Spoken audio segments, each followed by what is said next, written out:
Welcome to the Unitarian Universalist Church of Boulder on this late summer morning. My name is Stephen Todd and I will be the worship leader for today's service. We welcome all at the Unitarian Universalist Church of Boulder. If you are a visitor, feel free to fill out our visitor form, which is now being posted in the chat, to connect with one of the friendly folks from the Connection Ministry team.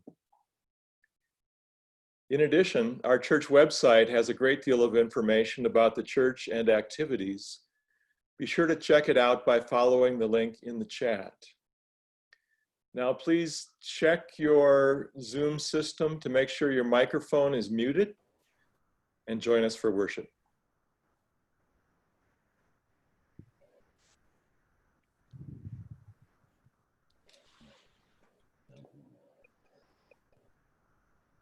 Hello, good morning, everyone. So wonderful to see you again. Please join me in this morning's call to worship. In this quiet moment of togetherness, let us center our hearts and minds. In this virtually connected fellowship, let us hold each other tenderly. The world awaits, fast and bothered, but not us. We hold the stillness. We embrace the calm. And just for now, we leave behind the time of seconds and minutes and return to this present moment. To this breath, to our core. May it be so. Amen and Ashe. Please join us in our opening hymn, Let the Way of the Heart.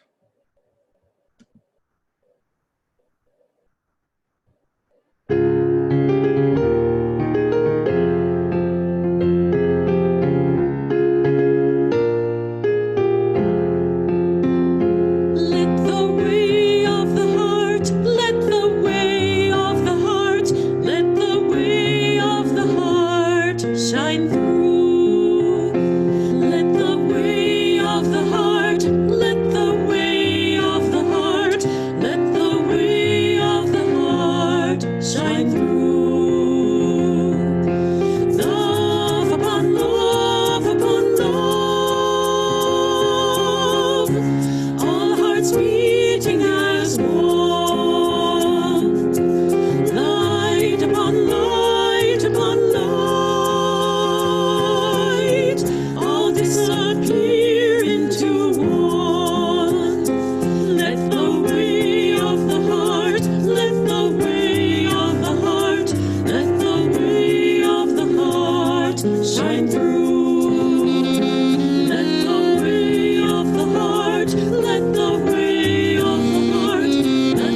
If you have a personal chalice or candle near your computer, get ready to light it as we hear our chalice lighter speak.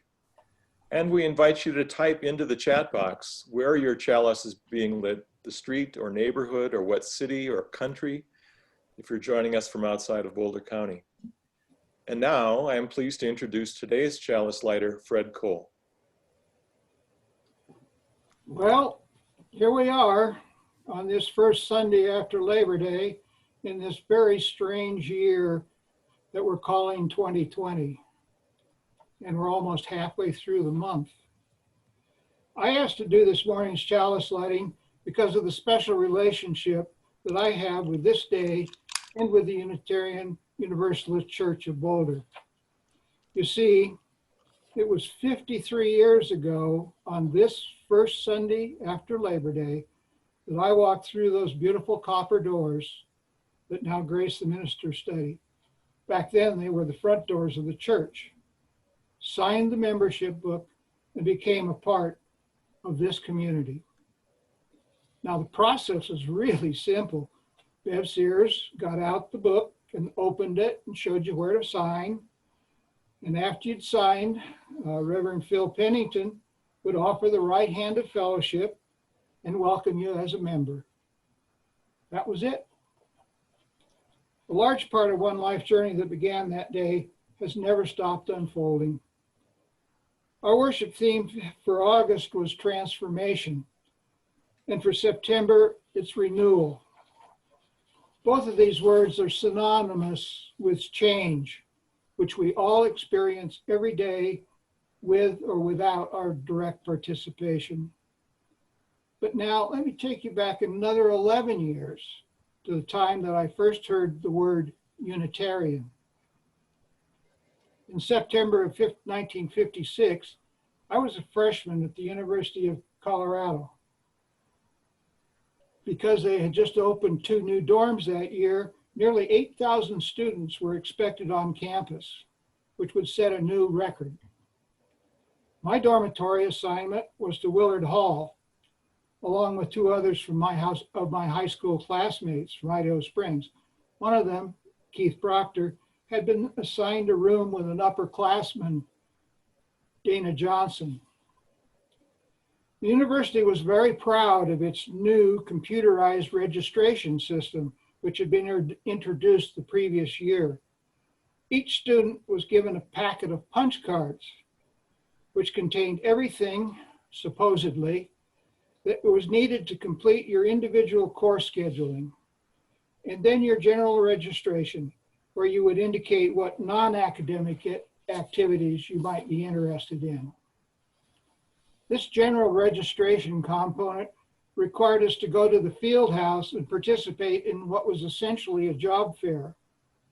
Most of the sanctioned campus interest groups would have a booth where you could drop off a punch card to signify your interest and be placed on their mailing list. Included in these interest groups were most of Boulder's churches. One of the cards in our packet was a religious preference card. As I recall, it was green. And because he was an old hand at all this registration stuff, I asked Dana what he thought I should do with this card. And his answer was, oh, give it to the Unitarians. They won't bother you. I light this chalice in honor of all of you who are present here and with us this morning, and in honor of the ancestors who brought us to this place.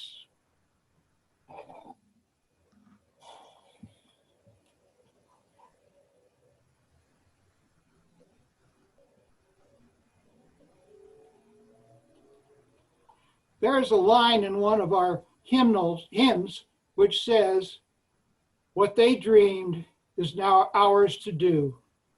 May it be so." May the many chalice lights now shining across our community inspire us with the knowledge that even in our individual homes and locations, we are together with others in our shared hopes and faith.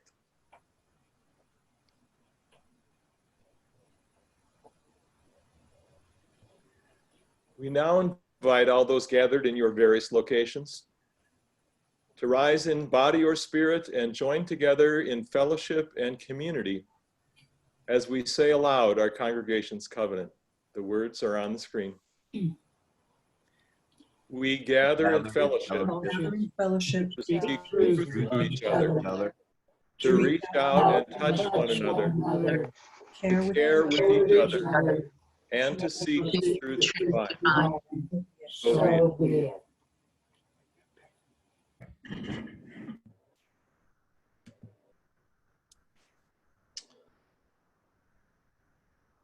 Thank you so much. I invite you all to gently close your eyes and join me in this meditative moment. Place your feet comfortably and firmly on the ground and join me in the magic and the miracle of silence and breath.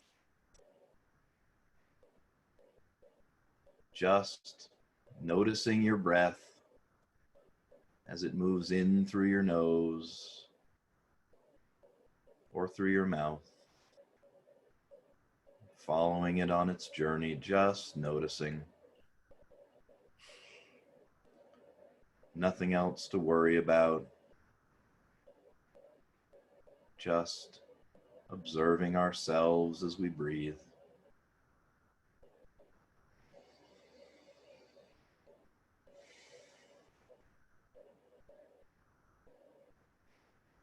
May it be so.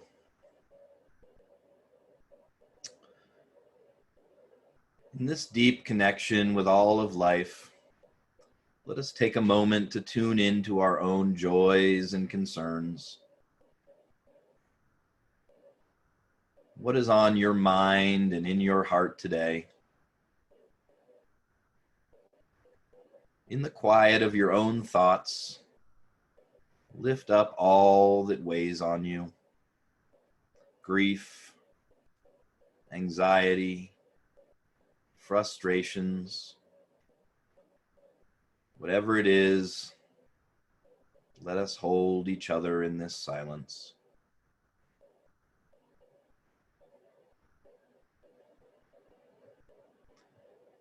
And let us turn our minds and hearts to those we love, holding them with love, acknowledging their painful challenges and sufferings. And I invite you now to share your concerns, whatever weighs heavy on your heart, into the chat box. And I will summarize a few of them.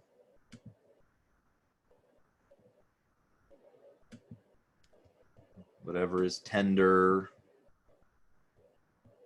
whatever is hurting.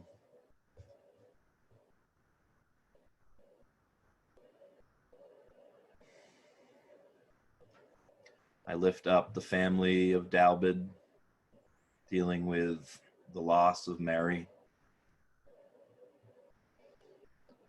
Concern for the future of our democracy. For our friends on the West Coast, dealing with smoke and fires.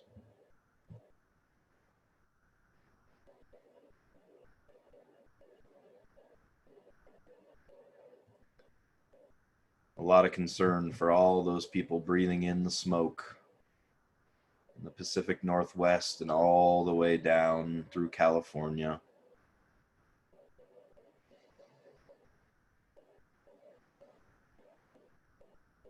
May we also send our love to all those struggling to understand homeschooling and distance education.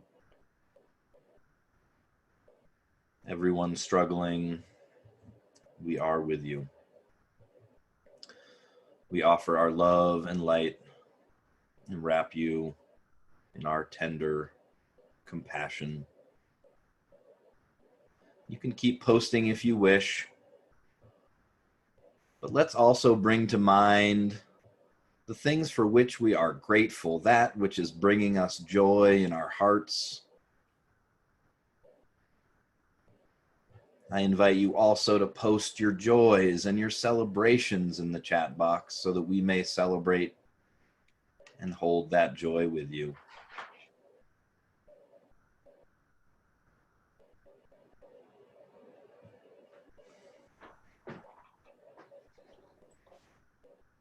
Sounds like Nancy had a successful and unanticipated appendectomy. Absolutely wishing her joyful recovery. For healthcare, hopefully, it helps with that. Celebrating the beautiful ordination ceremony of Christopher Watkins Lamb yesterday. I hope so many of you got to participate. For a first grand baby boy on last Sunday. Garden plants surviving that whip of winter weather. Elliot doing great in Cleveland. Yes, and blessings to the firefighters and neighbors and all who are helping everyone.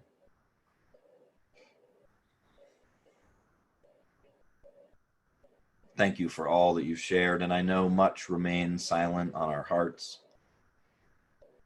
For all these blessings and concerns, for all the joy and all the pain, we hold this compassionate space with love, and I thank you all for the ways that you bless each other. Please enjoy this special music. May we all be filled with loving kindness.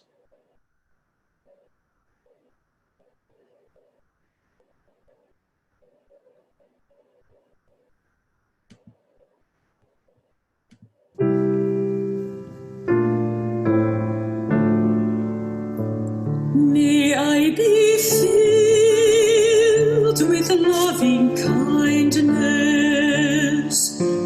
May I be well. May I be filled with loving kindness. May I be well. May I be peaceful and at ease. May I be whole. May you be filled with loving kindness. May you be well. May you be filled with loving kindness.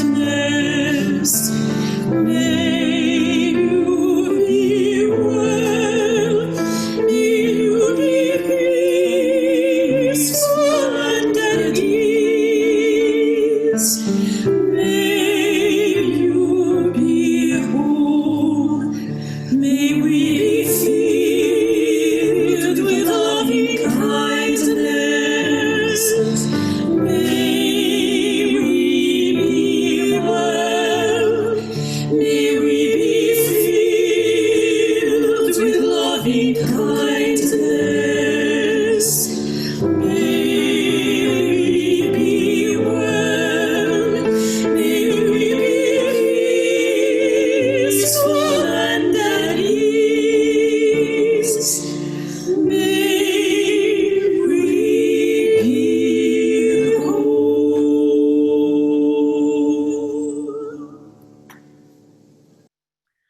And now this reading from Deepak Chopra. We have stopped for a moment to encounter each other, to meet, to love, to share. This is a precious moment, but it is transient. It is a little parenthesis in eternity. If we share with caring, lightheartedness, and love, we will create abundance and joy for each other, and then this moment will have been worthwhile.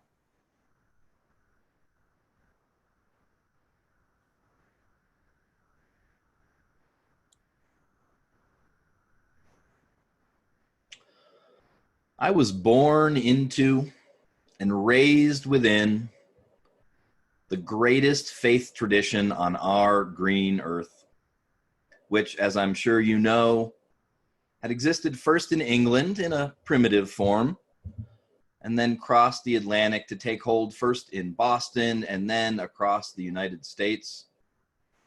It was for 100 years before me, the faith of tried and tested New England souls who knew you had to work hard in this life because it's all we were sure of, but who also knew so well the stinging pain of deserved punishment for all the ways we flawed humans fell short again and again. Yes, I was born a Boston Red Sox fan in faith and in flesh. I was indeed born less than a half a mile as the crow flies from Boston's Fenway Park, the lyric little bandbox within which played out the hopes and dreams of the Boston baseball hard luck faithful. Now, to be clear, when I was a kid, being a Red Sox fan meant something very different than it does today. Indeed, when I was growing up, we were far from the obnoxious Goliath, now known as Red Sox Nation. In fact, back then when one spoke of the Boston Red Sox, it was exclusively to crack a joke. And the conversation always returned soon enough to curses and jinxes and a whole lot of stories from old men that ended with phrases like almost was and could have been and next year. We were known as the Fellowship of the Miserable, and it had been, by my childhood in the mid-'80s, over 6 decades since we had won it all, or really even come close. But that never stopped a kid from believing, and every season, I was a born-again true believer.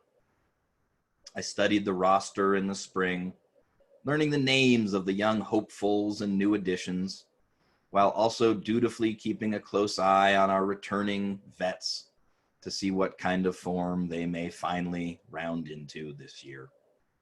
And every morning, through the summer and deep into the fall, over my cereal, I would study the box scores, imploring my club to work a little harder and play a little better, although they never seemed to hear me. And of course, every year I picked one player to focus on, to really support and love and cheer for. And in the mid-'80s, that choice was easy, as the Red Sox top pitching prospect Roger Clemens reached the major leagues and began dominating like few before him, and certainly like nothing I had ever seen in a Red Sox uniform. Now, some of you may already be booing at the mere mention of Roger Clemens, but when we first got to know him in Boston, he was very different from the pumped-up steroid villain he became later. In his early years, despite his incredible success, he was humble and a great team player, and I loved him. I loved the way he dominated the other team with a blazingly fast and perfectly located heater, but could also throw a maddening breaking ball that would dart across the plate at a surprising angle and buckle the opponent's knees. But more than anything, I loved the fact that he was on my team, the Boston Red Sox. And then he left us.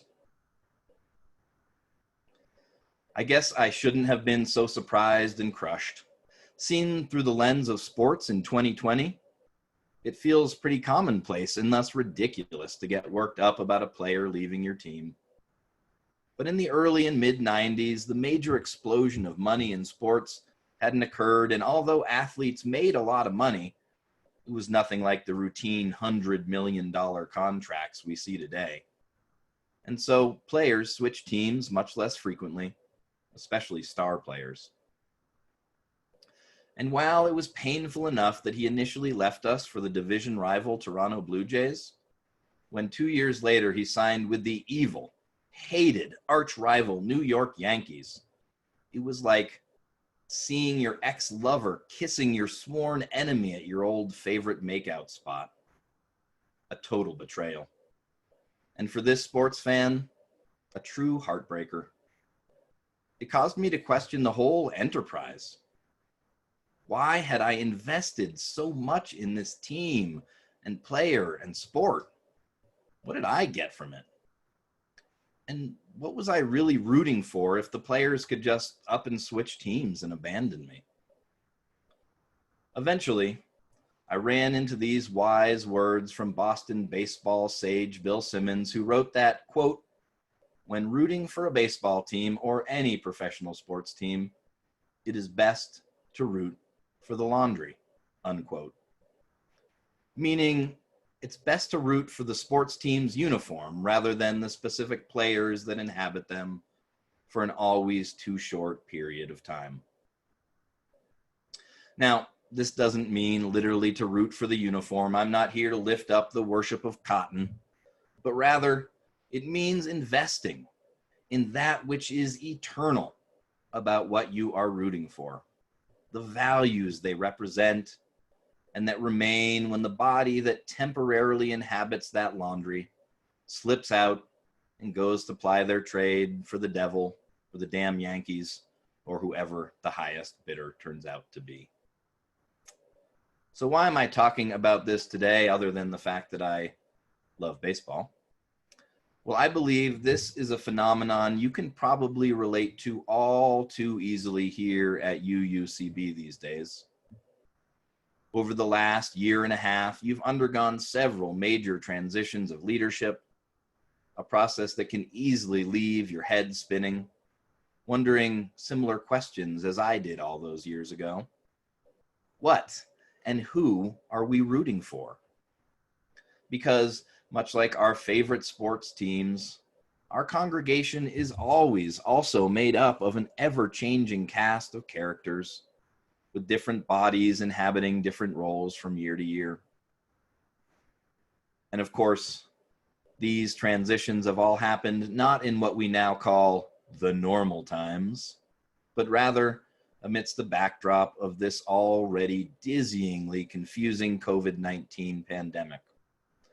It's enough to make any person a little unsure of what to hold on to.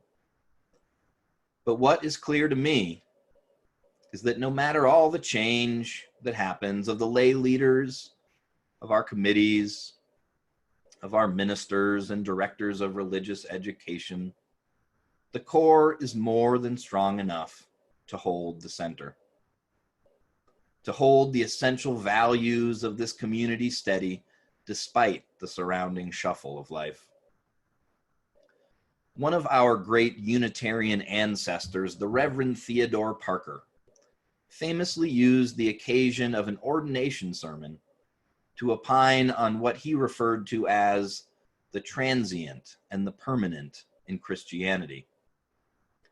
His argument was that much of what is considered bedrock Christianity is in fact impermanent tradition, ritual and myth that has sprung up around the permanent truth of whatever unfolded 2 millennia ago in and around Jerusalem. To put it simply, he believed that the permanent features were the timeless values that had been articulated by Jesus, and that pretty much everything else, the specific holidays and prayers and complicated theological understandings, were impermanent and not at all core to being a Christian. And the main reason Reverend Parker saw this as an important distinction to draw was because he knew that if we don't spend time thinking consciously about what we want to make the focus of our time and energy, we usually end up serving the wrong ends, the impermanent stuff, rather than those permanent, timeless values. So let me say that again, because it's a very important point for us today, just as it was in that moment for Reverend Parker. If we don't spend time consciously naming what our permanent core values are, we almost always get lost serving the impermanent ideas that spring from them instead. This is indeed how we end up serving bad theology instead of the love at its core. How we end up serving buildings and their maintenance needs instead of tending to the lives within and without. How we end up serving the letter of the law to the exclusion of the intent of the original message. And since we are most definitely in such a time right now, with all the transitions that we are experiencing in this congregation and in our lives, it is likewise an ideal moment to remember and to name what it is at the core of our hearts and at the core of this community. To explicitly name what we will intentionally choose to hold on to as the dance of change happens all around and much must be let go of. I know that my mention in the message last week that this year we will not be able to do all the things as a congregation that we are used to doing started many conversations amongst you, some of which even managed to trickle back to me over the week. And while nothing has been decided for certain yet, I can tell you definitively that this community's commitment to social justice work, especially rooted in anti-racism and anti-oppression, is not going anywhere. Similarly, we are a people concerned with climate change, and our work in that area will not waver. We will continue to gather weekly for worship and be committed to the education of children and members and friends of all ages, to caring to their pastoral care needs and making sure this church is in a sound position to call an excellent settled minister this spring. But that still leaves a lot to figure out, and I'm new here. So what I'd like to do after a few minutes of guided meditation is to create a space for anyone who would like to share into the chat with me and with each other some words about what is core to you about this congregation. It could be anything: a value, an event, a person, a resource, whatever comes to you in the silence. So let us all get settled in wherever we are. Let's take a moment to make sure your back is nice and supported.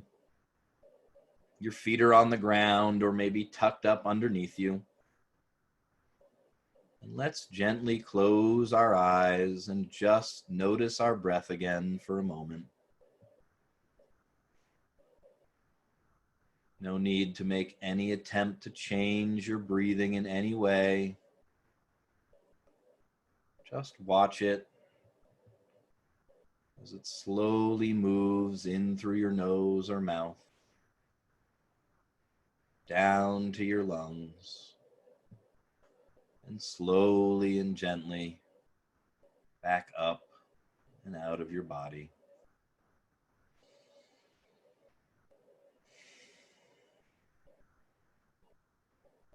You may also want to notice that you can feel your breath making contact with your body, little points of contact of your breath against your nostrils and lips,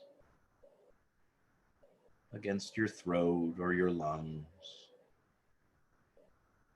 Just noticing those points of contact. Letting the breath continue to slowly move through your body.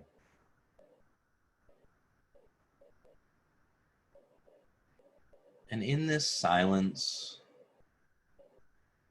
in this safe, magical space of our minds, I invite you to think for a moment about this congregation.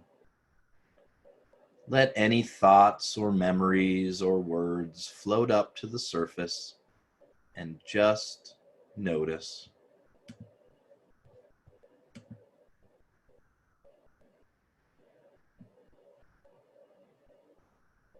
And maybe now, take some time in this silence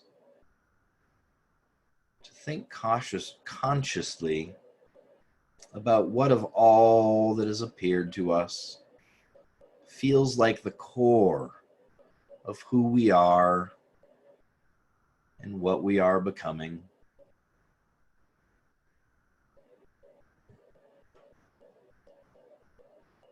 And as you're ready,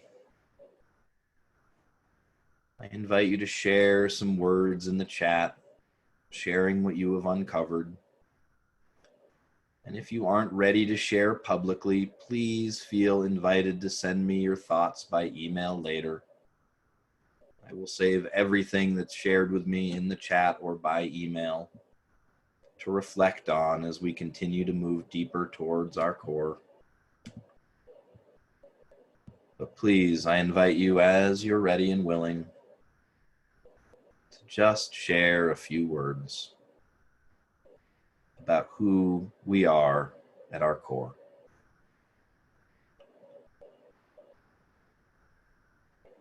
I see a lot of connection, seeking discomfort, love, support.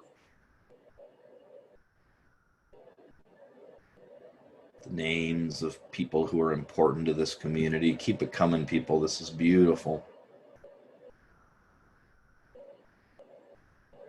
If there's a program you've been a part of, something you've seen in action, standing together with love, shared purpose. The flower and water communions, thank you for lifting those up. Chancel cats, I'll have to learn about that one. Yes, our children and our youth, the music. I'm so glad the music was held up. Pine Ridge, I've heard that many times already.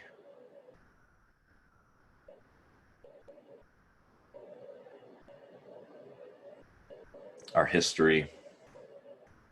Yes, here for Pine Ridge, for community, for social justice. Keep it flowing, just like a beautiful litany of who we are, who we hope to be.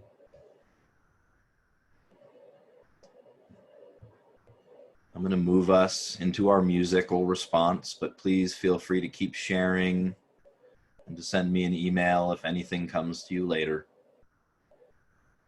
For all that has been shared here today and all that is yet to be shared, I give thanks.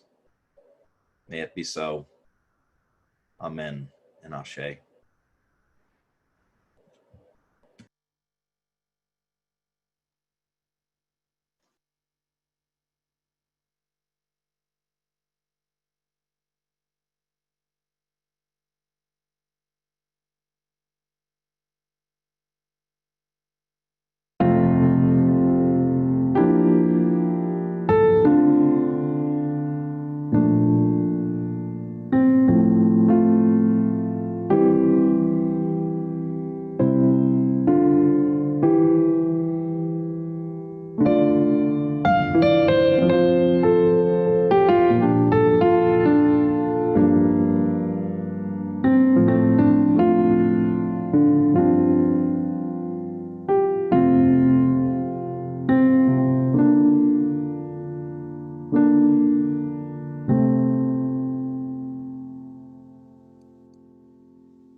When you make a donation to UUCB, you are practicing generosity and supporting the work we do together to create love, justice, and peace in the world.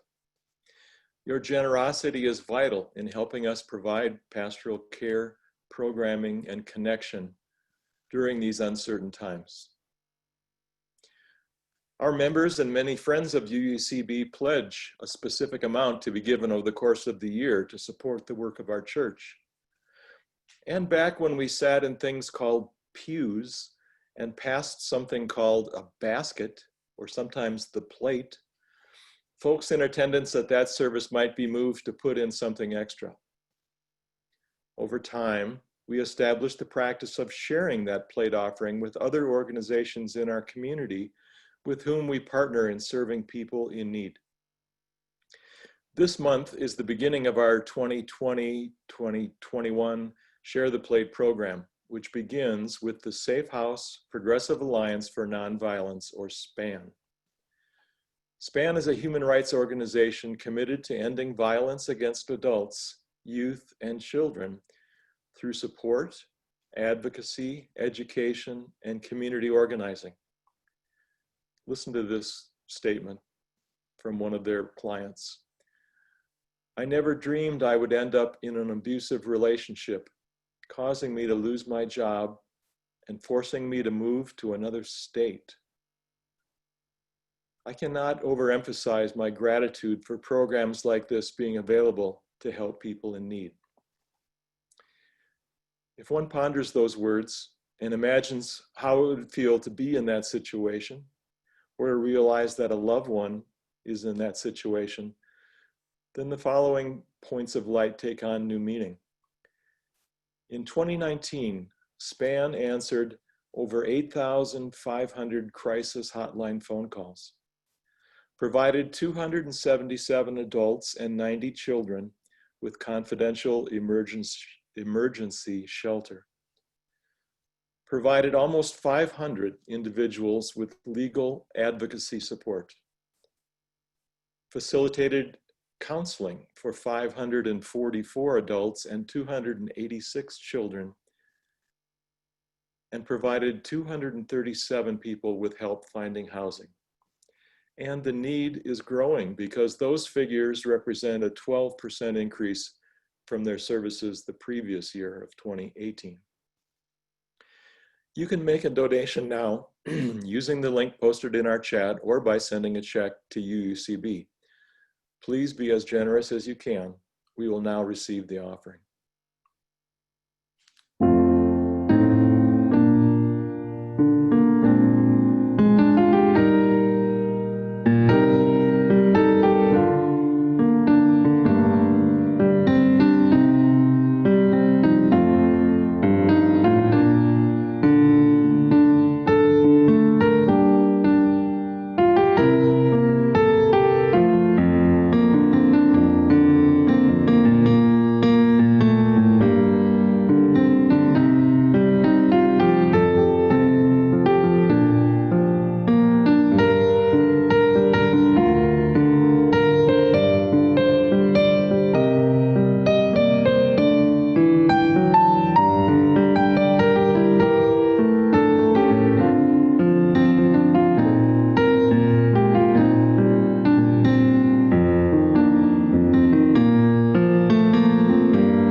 Thank you for your gifts of support for our beloved community.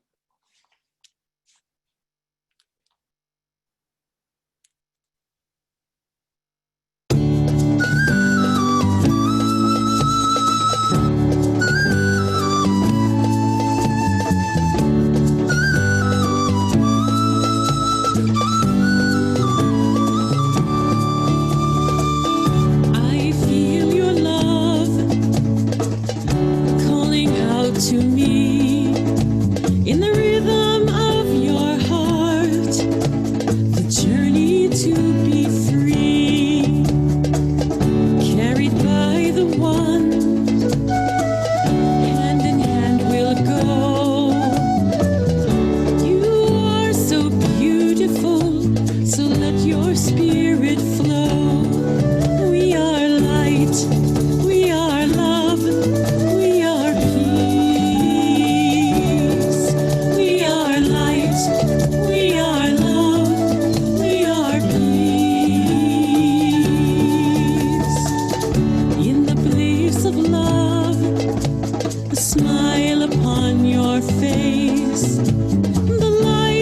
children and giving fills the world with grace. In the warmth of the sun,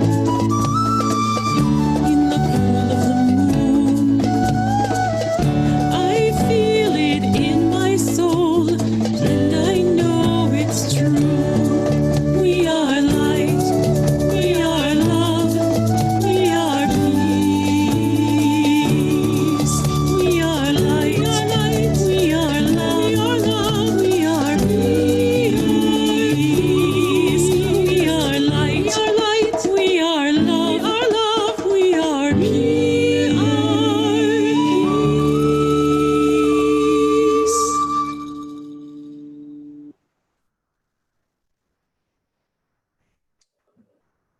Please join me as we extinguish our chalice. As we prepare our hearts and minds to return to the world, heed these words of our ancestor Ralph Waldo Emerson, who said, quote, "The gods we worship write their names on our faces, be sure of that. And a person will worship something. That which dominates will determine our life and character. Therefore, it behooves us to be careful what we worship. For what we are worshiping, we are becoming." Unquote. May we continue to work towards living our values with intention together. May it be so. Ashe.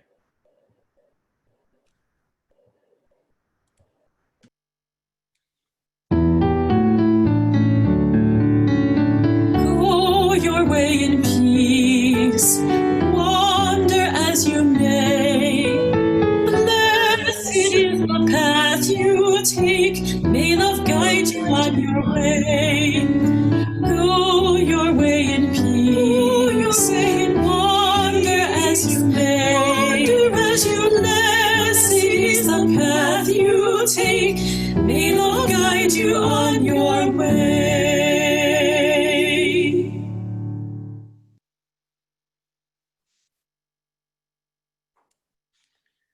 We invite you to stay with us in our Zoom rooms for a time of online fellowship and discussion. Whether you discuss today's message, the state of things these days, or just fill your cup with much needed social contact, you are warmly welcome to hang around for a few more minutes in smaller groups. And a few other just words of guidance. If you're a new or a newish member, when the invitation comes to join one of the smaller groups, you're also welcome to stay in the main group where Fred Cole, our chalice lighter for today, will share some support and ideas for newer members. Also, let me announce that following the activities of our gathering this morning, the worship team will be meeting for the first time with Reverend Jeremy. And he has suggested that we welcome anyone who wants to come to that meeting, find out what's going on, what we do, perhaps think about volunteering to be part of the worship team.